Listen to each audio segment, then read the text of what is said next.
नमस्कार दोस्तों, आप सभी का स्वागत है मेरे चैनल पे। आज हम सुनेंगे मुंशी प्रेमचंद की कहानी जंजाल। मेरे द्वारा बोली हुई कहानी आप सभी को पसंद आए तो वीडियो को लाइक, शेयर और चैनल को सब्सक्राइब जरूर कीजिएगा। तो चलिए कहानी स्टार्ट करती हूँ।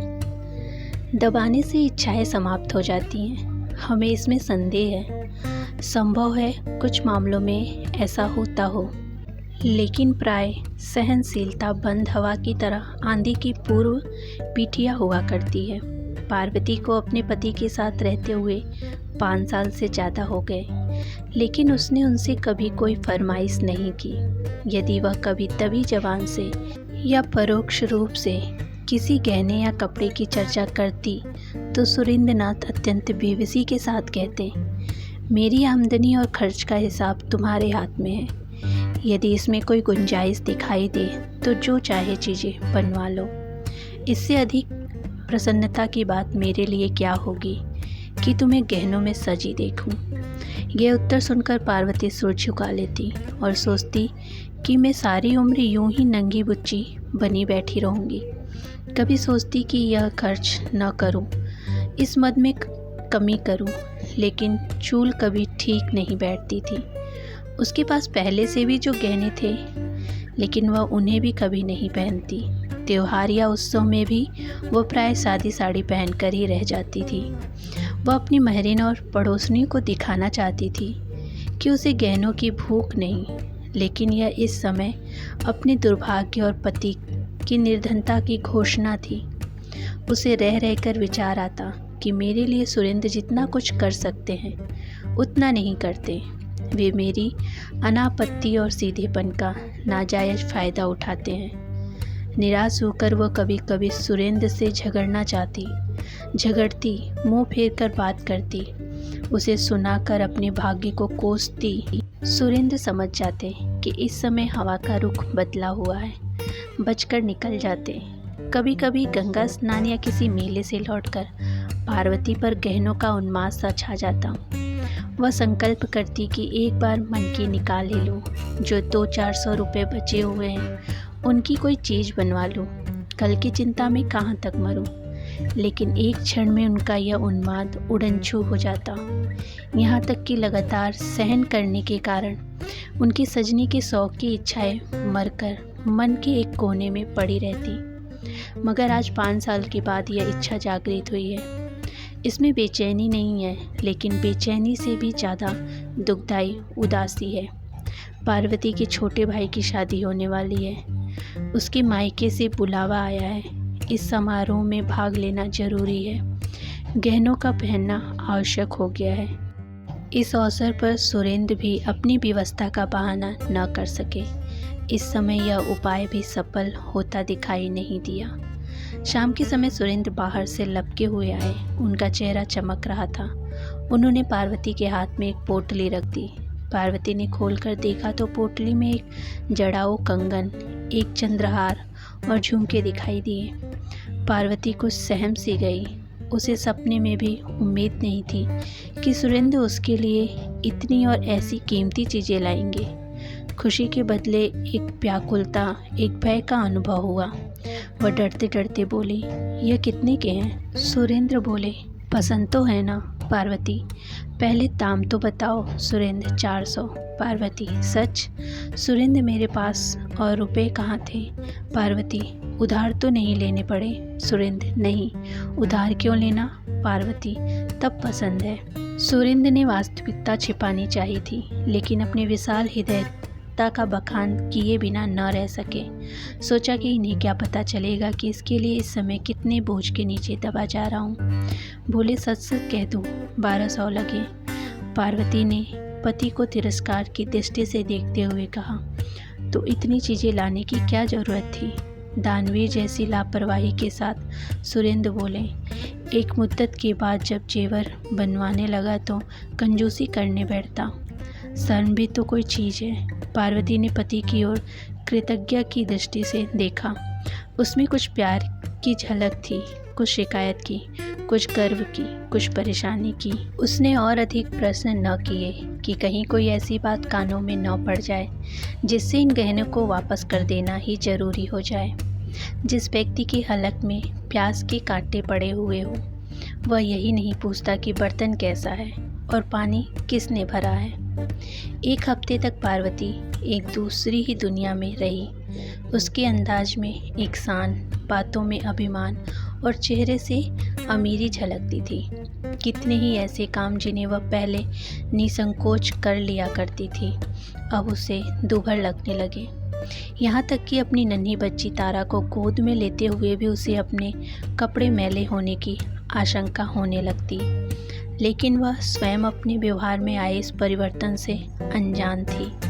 7वें दिन उसका भाई आया और पार्वती मायके चली गई। उसने सुरेंद्र से हर तीसरे दिन पत्र भेजने का आश्वासन लिया। उनके सामने खड़ी घंटों रोती रही। ऐसा मालूम होता था कि बिछड़ने के दुख से उसका कलेजा फटा जा रहा है। लेकिन घर से निकलते ही दिखावे की इच्छा उसके मन पर छा गई। वह गाड़ी के एक जनाने डिब्बे में आकर बैठी, जिसमें अधिकांश महिलाएं निम्न वर्ग की थीं। उन्होंने पार्वती को आतंकित दृष्टि से देखा और इधर उधर सिमट गई। पार्वती खिड़की के सामने जाकर ऐसे बैठी मानो इतनी आवभगत उसका जन्मसिद्ध अधिकार हो। उसी गाड़ी में भले खानदान की केवल एक ही महिला दिखाई दी। उसका चेहरा गंभीर था। वह एक साफ साड़ी पहने हुए थी।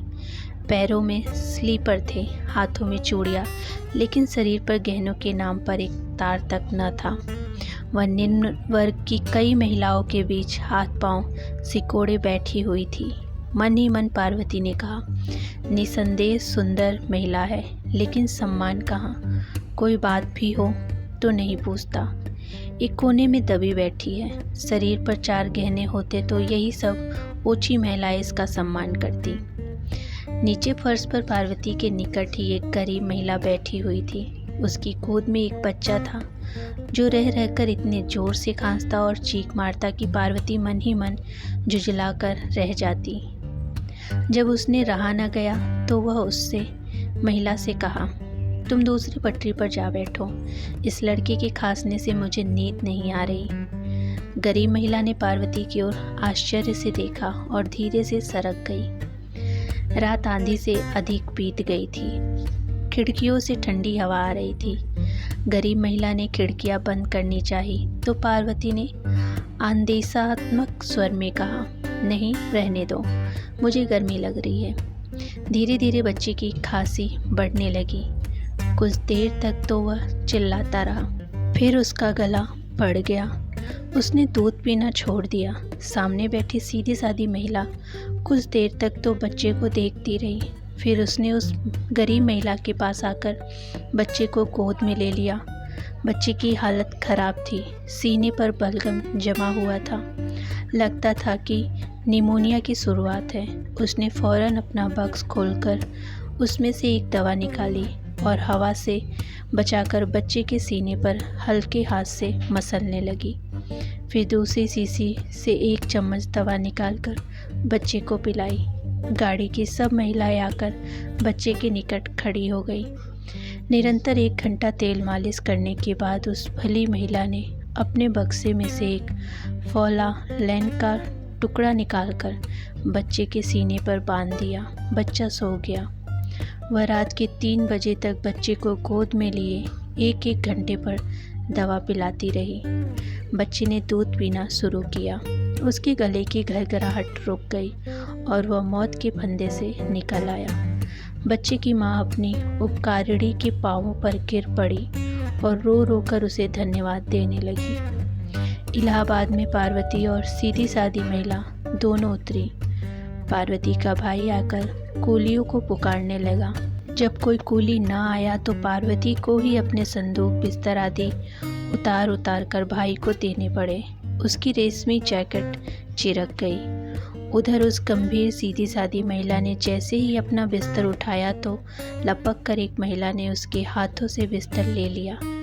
दूसरी ने उसका संदूक उतार लिया। तीसरी ने उसका दवाओं का बक्सा उतारा और कई महिलाएं उसे धर्मशाला तक पहुंचाने आई। बीमार बच्चे की माँ बार बार उसके आगे हाथ जोड़ती और पैरों पर गिरती। दूसरी महिलाएं भी उसे गले मिली। ऐसा लगता था मानो वे अपने किसी आत्मीय से बिछड़ रही हों। लेकिन किसी ने पार्वती की बात भी न पूछी। उसके जाने से सब महिलाओं को सच्ची खुशी हुई, मानो सिर से एक बला ही टल गई। अब उन्हें जरा कमर सीधी करने की जगह तो मिली। बीमार बच्चे की माँ ने तो उसे घृणा की दृष्टि से देखा और मन ही मन उसे जी भर कर कोसा। पार्वती ने मन में कहा, इस सीधी सादी औरत ने तो अच्छा ही रंग जमा लिया। सभी महिलाएं अनुचरी बन गई, मानो कोई मंत्र ही फूंक दिया हो। गंवारों के बीच तो ऐसा ही हो सकता है, परंतु किसी भले घर में इसे कौन घास डालेगा। पार्वती का मायका शहर से सटी एक ऐसी बस्ती में था जिसे न शहर कह सकते थे न देहात। वहाँ शहर की तो एक भी सुविधा न थी, मगर देहात के सभी कष्ट मौजूद थे। न शहर की सड़कें, लालटेन, नालियाँ थी, न देहात का विस्तार, हरियाली और हवा। वहाँ का दूध शहर वाले पीते थे, सब्जी शहर वाले खाते थे, लकड़ी शहर वाले जलाते थे। वहाँ के मजदूर काम करने शहर में जाते थे। खाने पीने की चीज़ें वहाँ शहर से आकर ही बिकती थी। पार्वती के पिता के पास कुछ ज़मीन थी, लेकिन वे मजदूरों की कमी के कारण खेती न कर सकते थे। उनके दोनों भाई अंग्रेजी पढ़ते और वकालत का सपना देखते थे। भोले भाले से चालाक बनने की धुन सवार थी। बेटी की ठाट बाट देखकर पार्वती की माँ फूली न समाई। उसकी दुनिया इन्हीं गिने मकानों और उनके निवासियों तक सीमित थी। वहाँ के गहने, कपड़े, शादी ब्याह, झगड़े टंटे उसके अस्तित्व की धुरी थी। वह उनमें ही बसती थी और उन्हीं का सपना देखती थी। मोहल्ले में किसी के घर बच्चा पैदा होना उसके लिए पनामा नहर के उद्घाटन से भी बड़ी घटना थी, और किसी घर में एक नए ठंडे का बनना दिल्ली के निर्माण से कहीं अधिक शानदार। पार्वती को देखकर बाग बाग हो गई। उसे साथ लेकर पड़ोसियों के घर गई। जो भी उसके कंगन और चंद्रहार को देखता लोटपोट हो जाता। माँ सामने वाले की सामर्थ्य के अनुसार उन गहनों का मूल्य बताती रहती। 2-3 दिन पूरे मोहल्ले में उन गहनों की नुमाइश हुई। पार्वती का सिक्का जम गया, उसका रौब बैठ गया। पार्वती की चाल ढाल में एक अलग शान टपकती थी। वह खाना खाने बैठती तो नाक सिकोड़ लेती। घी बेस्वाद है, पानी पीती तो मुंह बनाकर ठंडा नहीं है। माँ सबको सुना सुना कर कहती, भला इनसे पूछो घर का सा सुख यहाँ कहाँ मिलेगा। वहाँ अपने मन का खाती थी, अपने मन का पहनती थी। यहाँ गृहस्थी में तो मोटा महीन सब मिलेगा, मगर बेचारी में जरा भी ऐंठ नहीं है।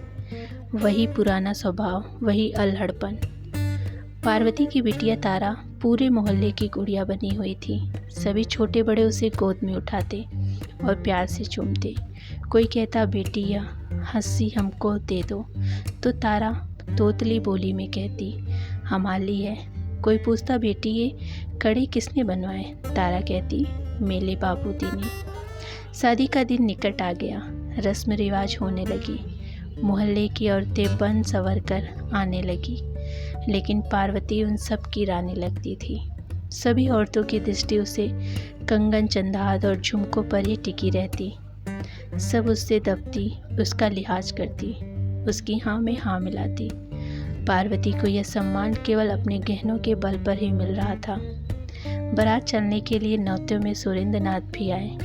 जब वे शाम के समय घर में गए तो मुस्कुराकर पार्वती ने कहा, आज जी चाहता है कि तुम्हारी पान फूल से पूजा करूं। मुस्कुराकर सुरेंद्र ने कहा, बना रही हो पार्वती? नहीं, सच कह रही हूँ। इस समय मन यही चाहता है तुम्हारे इन गहनों में मेरा बोलबाला कर दिया। सारे मोहल्ले में धाक जम गई। सबकी सर पानी भरती है। ये न होते तो झूठे भी कोई बात न पूछता। अपनी जमा अपने घर में है, लेकिन नेक नामी मुफ्त। ऐसा सौदा और क्या होगा। सुरेंद्र में जानता तो एक चीज़ और ले आता पार्वती। ओह, तब तो सारे मोहल्ले में मैं ही होती। औरत की इज्जत गहने कपड़े से होती है, नहीं तो अपने माँ बाप की आंख में गिरा देते। सुरेंद्र पछताए कि और गहने क्यों न खरीदे लिए, भले ही 200-400 और उधार हो जाते। इसकी लालसा तो मिटती। पार्वती को मायके में रहते 2 महीने हो गए। सुरेंद्र को दफ्तर से छुट्टी न मिली कि आकर ले जाते। शादी का सब काम पूरा हुआ, मेहमान विदा हो गए, सन्नाटा छा गया। धीरे धीरे पड़ोसियों का आना भी बंद हो गया। पार्वती के गहनों के 4 दिन के साम्राज्य का अंत हो गया। वही गहने थे, वही कपड़े, मगर अब उन्हें देखने में क्या आनंद आता। अब पूरे पूरे दिन पार्वती अकेली बैठी रहती। कभी कोई औरत मिलने आ भी जाती तो बस 2-4 बातें करके ही अपनी राह लेती। किसी को भी अपने घर के कामकाज से फुर्सत न थी। यह अकेलापन पार्वती को बहुत अखरता। मायके से उसका मन उचट हो गया। उसे पता चल गया कि नित्य नए गहने बनते रहने से ही उसकी बात बनी रह सकती है। पुराने तमाशे की कोई मुफ्त में भी नहीं देखता। कोढ़ में खाज यह हुई कि और भी कई घरों में उसके जैसे गहने बनने लगे। यहाँ तक कि एक मनचले शौकीन बनिए ने, जिसे नमक के काम में बड़ा भारी लाभ हुआ था, कलकत्ते के बने हुए कंगन और हार मंगवाए, जिन्होंने पार्वती का रंग फीका कर दिया। रही सही बात भी जाती रही। रेत की दीवार भर भराकर ढह गिरी। एक दिन पार्वती अकेली बैठी सुरेंद्र को पत्र लिख रही थी कि अब यहाँ जरा सा भी मन नहीं लगता, 2 दिन की छुट्टी मिले तो मुझे ले जाओ। इतने में उसकी बचपन की सहेली बागेश्वरी उससे मिलने आई। वह पार्वती के साथ खेली हुई थी। उसका ब्याह एक गरीब खानदान में हुआ था, लेकिन उसके पति ने रंगून जाकर खूब पैसा कमाया और 4-5 साल के बाद लौटा तो पत्नी के लिए एक मोतियों का हार ले आया। बागेश्वरी आज ही मायके आई थी। पार्वती ने उसका मोतियों का हार देखा तो आंखें खुली गई। 2000 से कम नहीं होगा। पार्वती ने उसकी प्रशंसा तो की, लेकिन उसका दिल बैठा जाता, जैसे कोई ईर्ष्यालु कवि अपने नौसिखिए प्रतिद्वंदी की कला की प्रशंसा करने में कंजूसी करे। यह रोग पार्वती की आत्मा में धुन की तरह लग गया। उसने दूसरों के घर आना जाना छोड़ दिया। मन मारे अपने घर में ही बैठी रहती। उसे ऐसा लगता था कि अब औरतें, यहाँ तक कि उसकी माँ भी उसे तिरस्कार की दृष्टि से देख रही हैं। पहले गहनों की चर्चा में उसे एक विशेष आनंद मिलता था। अब वह भूल कर भी गहनों की चर्चा नहीं करती, मानो अब उसे इस संबंध में मुंह खोलने का भी मन न हो। आखिरकार एक दिन उसने अपने सब गहने उतार कर बक्से में रख दिए और ठान लिया कि इन्हें खोलूंगी नहीं। उसे इन गहनों के खरीदने पर पछतावा होने लगा। दिखावे की चाह में जिंदगी के सुख चैन में बेकार खलल पड़ गया। वह बिना गहनों के ही अच्छी थी कि यह मुफ्त की उलझन तो नहीं थी। घर के रुपए गंवाकर वह सिर दर्द खरीदना पड़ा, महंगा सौदा है। तीज के दिन पार्वती की मैंने कहा, बेटी आज मोहल्ले की 100 औरतें स्नान करने जा रही हैं, तुम भी चलोगी? पार्वती ने उपेक्षा से कहा, नहीं, मैं नहीं जाऊंगी। माँ चलती क्यों नहीं? बरस बरस का त्योहार है, सब अपने मन में क्या कहेंगी। पार्वती, जो चाहे, मैं तो जाऊंगी नहीं। ग्वार के दिन थे। सुरेंद्र को अभी तक छुट्टी नहीं मिली थी। पार्वती ने जल भूनकर उन्हें कई चिट्ठियाँ लिखी थी, पर इधर तो 2 हफ्ते से पत्र लिखना बंद कर दिया था। उसे अपनी ज़िंदगी बोझ लगने लगी थी। मोहल्ले में बुखार और चेचक का प्रकोप था। कोई किसी के घर आता जाता न था। नाश्ते के बदले घरों में काढ़ा पकता था। अस्पताल में मेला सा लगा रहता था। वैद्य और हकीम पत्थर के देवता बने हुए थे। एक दिन पार्वती की माँ ने कहा, बेटी आज शीतला देवी आ रही हैं, चलो उनसे मिल आए। पार्वती, शीतला देवी कौन है? माँ, यह तो नहीं जानती, मगर कभी कभी यहाँ आया करती हैं। औरत क्या है? देवी हैं। पार्वती, क्या करती हैं? माँ, यह तो जब आती हैं बीमारों की दवा दारू करती हैं और किसी से एक पैसा भी नहीं लेती। तो घर की मालदार होंगी। माँ, नहीं, सुनती हूँ कि सिलाई करके गुजर बसर करती हैं। ब्याह के बाद ही पति जैसे मर गया, उसका मुँह तक नहीं देखा, तब से इसी भांति काम कर रही हैं। पार्वती, तो क्या अभी उम्र अधिक नहीं है? माँ, नहीं, अभी उम्र ही क्या है। नारायण ने जैसी शक्ल सूरत दी है वैसी ही स्वभाव। किसी महल में होती तो महल जगमगाता उठता। ऐसी हंसमुख, ऐसी मिलनसार कि पास से हटने का मन ही नहीं होता।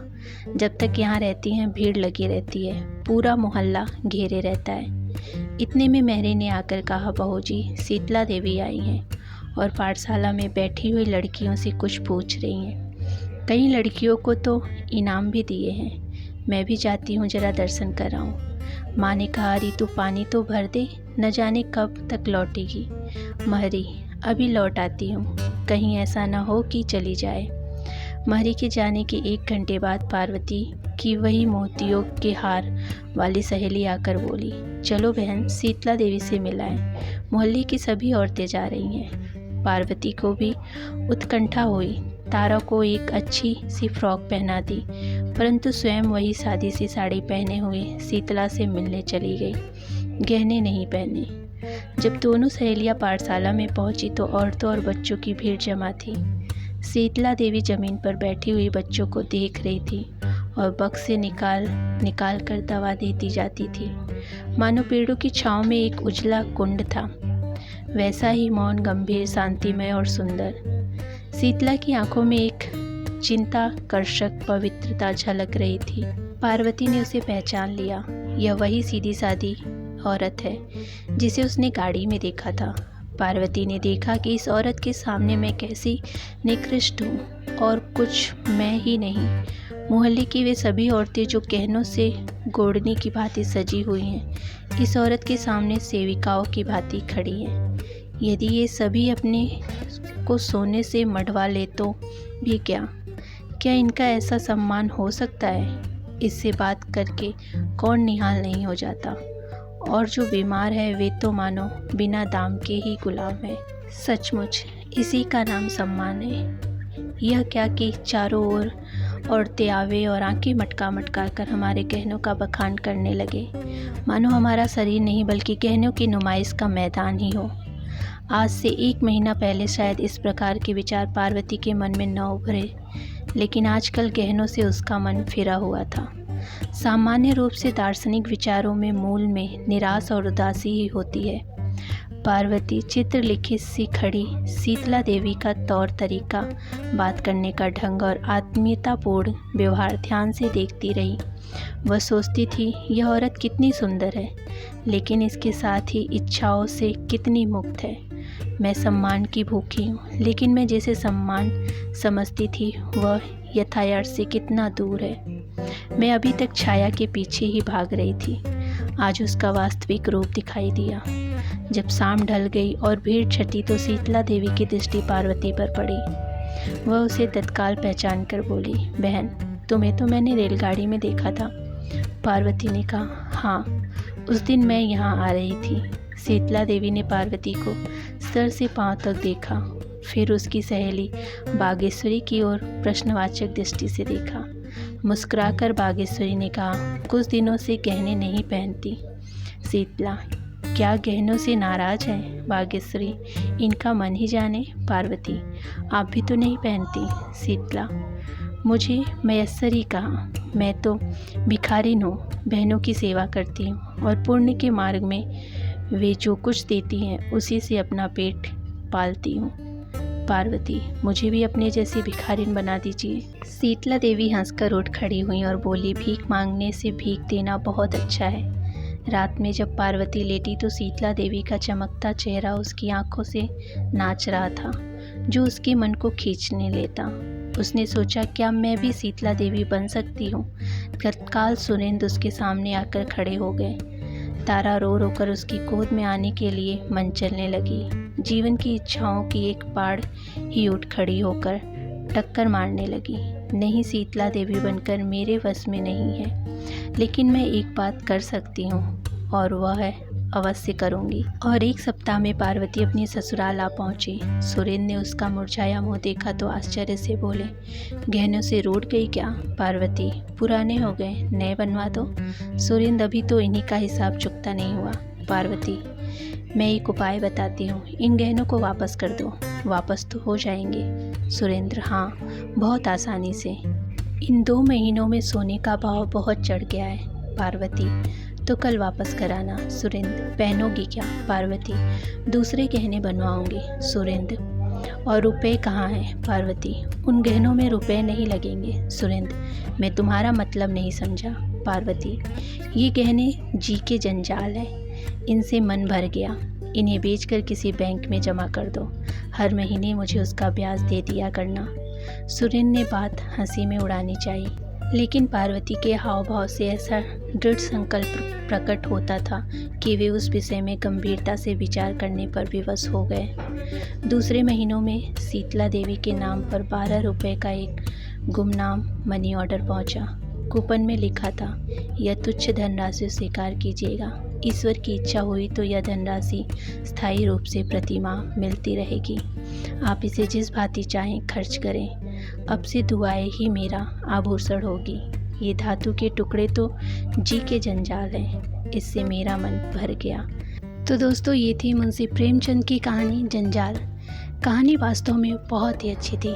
उम्मीद करती हूँ कि आपको भी बहुत पसंद आएगी। कहानी पसंद आए तो वीडियो को लाइक, शेयर और चैनल को सब्सक्राइब ज़रूर कीजिएगा। धन्यवाद।